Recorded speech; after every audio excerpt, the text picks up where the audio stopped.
Recently मेरे दादाजी मुझसे बोले, बेटा हमारी जिंदगी का सबसे बेस्ट समय हमारा बचपन होता है। ये बोलकर वो अपने डायपर में हगने लगे। तो मैंने इस बात पे थोड़ा गौर किया और मुझे पता चला कि यस, बचपन सच में बहुत रैंडम होता है। बचपन में एक बार साइकिल की चेन चढ़ाते समय मेरा हाथ आ गया, तो मैं भाग के अपने अपाहिज दोस्त को भी ले आया कि उसके भी हाथ आ जाए। बचपन में मुझे मेरी दादी का चरित्र सही नहीं लगता था, क्योंकि वो मुझे डेली नया तारा दिखा के बोलती थी वो तुम्हारे दादाजी है। बचपन में मैं थोड़ा भोला भी था, ऐसे फालतू किसी को उंगली नहीं करता था, वरना फिर मैं 9 तक ही गिन पाता था। एक तो तब कोई भी आके गिनती पूछ लेता था, और उंगली करते समय गिनना कितना मुश्किल होता है पता है। बचपन में मैं और मेरा भाई हमेशा WWE देख के लड़ते थे, क्योंकि माँ बाप की जायदाद लड़ने लायक थी नहीं। एक तो मेरा छोटा भाई बचपन में बहुत शांत स्वभाव का था, बेचारा स्कूल में भी सीनियर से बुली होता था। हाँ, वो सीनियर मैं ही होता था।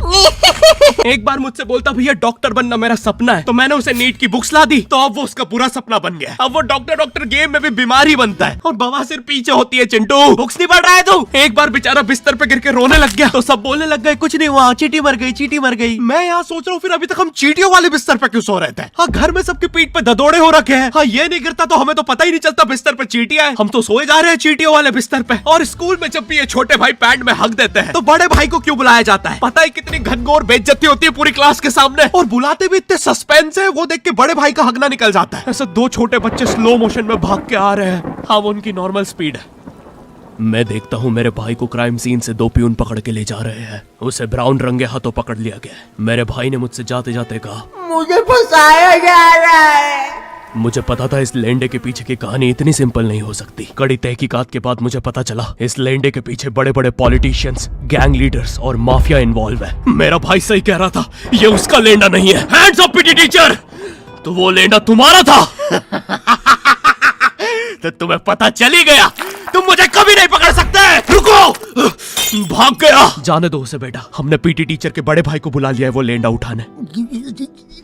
लेंडा आपकी नजदीकी सिनेमा घरों में पड़ा होगा तो देख के पैर रखना। ये चैनल पे जितने भी अजीब और गरीब चीजें तुम देखते हो, ये मैं और मेरे भाई की लाइफ में हमेशा होती रहती है, और इसलिए हमने ये चैनल नॉट योर टाइप बनाया था। मेरे भाई ने कहा तू बोल और मैं एनिमेशन करता हूँ, और लो बन गया नॉट योर टाइप। आपके अरे अभी भी लेंडा लगा हुआ है। बचपन में बोले जाता था कि तुम जितने दांत तकिए के नीचे रखोगे तुम्हें उतने ही रुपये मिलेंगे। तो मैंने दादी की 32 रख दी, तो मुझे 32 रुपए मिले। वो 32 7,000 की थी। जो पिटा हूं ना मैं घर पे, साली स्कैमर दांतों वाली परी, चांदी का दांत ले जाके 1 रुपया देती है। दांतों से याद है, बचपन में सब सूखा बॉर्नविटा खाते हैं क्योंकि दांत दूध के होते हैं। ठीक है, ये वाला जोक हटा दूंगा। बचपन में मुझे चुड़ैलों से बहुत डर लगता था। एक बार मुझे चुड़ैल के पैर के निशान दिखे तो मैं उल्टा भागा, पर फिर मैं चुड़ैल के ही घर में आ गया। हाँ, मैं पट्टी में भूल गया था उसके पैर उल्टे होते हैं, तो फिर मैंने सोचा इसका पीछे से सर फोड़ देता हूँ। सर फोड़ने गया तो वो उसका मुंह निकला। फिर से भूल गया कि साली चुड़ैलों के बाल भी मुंह पे होते हैं। आदमी को पता चले तो चले कैसे। जब मैं छोटा था नींद में बिस्तर भी बहुत गीला करता था। मेरी मम्मी हमेशा गुस्सा करती थी कि सोने से पहले सुसु किया कर। अब उन्हें कैसे बताऊं, फिर गीले बिस्तर में मुझे नींद नहीं आती। बचपन में मुझे गुस्सा भी बहुत आता था, तो मेरी मम्मी ने मुझे एक रेड स्टोन की अंगूठी पहना दी, और सरप्राइजिंगली उससे मेरा गुस्सा इतनी जल्दी उतरने लग गया, क्योंकि अब मैं जब अंगूठी पहन के लोगों को पीटता था तो गुस्सा इतनी जल्दी शांत होता था। वैसे ये अंगूठी मुझे एक बाबा जी के आश्रम से मिली थी। जब मैं वो आश्रम में गया था, वहाँ एक बहुत ही हॉट सी बंदी मुझे देख के बार बार स्माइल करे जा रही थी, तो मैंने भी मौके पे चौका मारा और जल्दी से अपना नंबर पेपर पे लिख के उसकी तरफ फेंक दिया। वो बंदी ने भी बड़े प्यार से मेरा नंबर उठाया और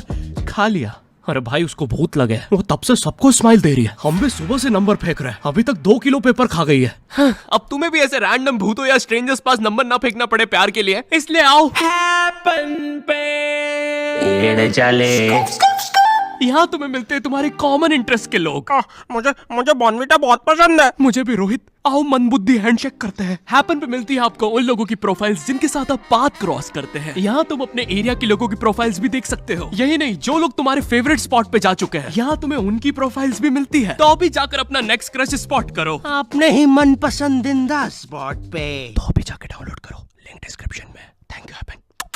बचपन में मेरी मम्मी हमेशा बोलती रहती थी कि बाहर जाके खेलो। अब बाहर मेरे मोहल्ले के बच्चे भाई वो ऐसे अजीब अजीब से गेम्स खेलते थे। कहीं ड्रैगन फ्लाई में रस्सी बांध के उसको पेट बना लिया है, कहीं नंगे भाग रहे टायर के पीछे लकड़ी मारते मारते। मेरी मम्मी को उन पे दया आ रही है कि बेचारे गरीब बच्चे किसी भी चीज से खेल लेते हैं, फिर हमारी कार पलट जाती है। हाँ, वो टायर हमारी कार का था। और मुझे एक बात बताओ, चक्के से खेलने पे वो गरीब कैसे कंसिडर हो रहे हैं? क्या पता उनने कार खरीद के चक्का निकाला हो, क्या पता लैम्बोर्गिनी के चक्के से खेल रहे हो। नहीं, तुम्हें कैसे पता चल रहा है वो गरीब है या अमीर? और एक चक्के से इतनी सारी एक्टिविटी करेंगे ये लोग। कभी चक्के में रस्सी बांध के झूला बना दिया, कभी झूले से फिका के खुद को लूला बना दिया, कभी लूले पे झूला बांधकर हुला हू बना दिया। ये इतने हरामी बच्चे थे, इनके साथ कोई भी घर नहीं खेलता था, क्योंकि घर ये जुए में लगा के हार जाते हैं। ये वो बच्चे जिन्हें तुम रिमोट कंट्रोल कार भी दोगे तो उसकी मोटर निकाल के पंखा बनाएंगे। एक बार इन्होंने रिमोट कंट्रोल रिमोट बनाया था। तुम अगर इस रिमोट पे बटन दबाओगे तो इस रिमोट पे बटन दबेगी, बस ये लोग मकर संक्रांति के दिन पतंग भी लूटते थे दुकानों से। पतंग से याद है मैं बचपन में अपने दोस्त जनक के साथ बहुत पतंग उड़ाता था। जनक गुजराती था और गुजराती लोग तो बहुत बड़े पतंगबाज होते हैं। वो लोग गला काटने के बाद भी काहे पोचे चिल्लाते हैं। जनक मेरे घर पे इतना बड़ा गिर्रा लेके आता था पतंग उड़ाने। उस पर पता नहीं कितने 1000 किलोमीटर का मांझा लपटा होता था। हम दोनों का सपना था उस गिर्रे की पूरी ढील देना। एक बार तो गिर्रा खाली होने ही वाला था पर वो पतंग तो घूम के हमारे पीछे से आ गई। हमने हमारी ही पतंग काट दी। तो इस बार हमने सोचा पतंग पूरी परपेंडिकुलर उड़ाएंगे, स्ट्रेट। हमने 2 घंटे ढील दी। वो मांझे में वेव सिग्नल आने लग गए प्राचीन भाषा में। हमें लगा हमने एलियंस ढूंढ लिया, बट फिर धीरे से वो सिग्नल क्लियर हुआ। हमें पता चला हमने कोई नासा का 100 मिलियन का टेलीस्कोप काट दिया। पतंग नीचे ले, टेलीस्कोप काट दिया।